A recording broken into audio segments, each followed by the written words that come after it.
உரிமை தொகைங்கிறார்.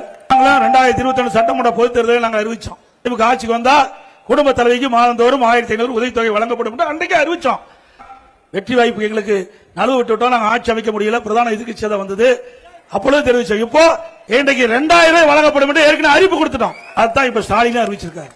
இன்னைக்கு இப்ப வரும்போது தேர்தல் அறிவிப்பு வெளியிட்டிருக்காரு. 2000 ரூபாய் கொடுங்க. மீனவர்களுக்கு 8000 ரூபாய் வழங்கப்பட்டிருக்காங்க. மீன்பிடி தடை காலத்தில் 8000 ரூபாய் வழங்கப்படும்.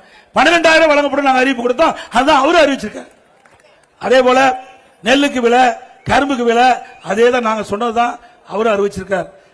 உதவித்தொகை நாங்க அறிவிச்ச 2000 வரைக்கும் அதையும் அறிவிச்சிருக்காரு. அது திமுக ஆட்சிக்கு வந்தா நம்முடைய பெண்கள் பணிக்கு செல்வதற்கும் பணி முடிந்து வீடு திரும்புவதற்கும் ஒவ்வொரு அம்மா இருசக்கர வாகனத்துக்கு 25000 மானியம் கொடுக்கப்படும். 5 லட்சம் பேர் கொடுக்கப்படும். நகர பேருந்துல பெண்கள் தான் கட்டணமா பயணம் செய்யறாங்க. இனிமேல் ஆண்களும் கட்டணமா பயணம் செய்யலாம். ஒவ்வொரு இல்லத்திற்கும் 3 சிலிண்டர் மானியமா வழங்கப்படும்.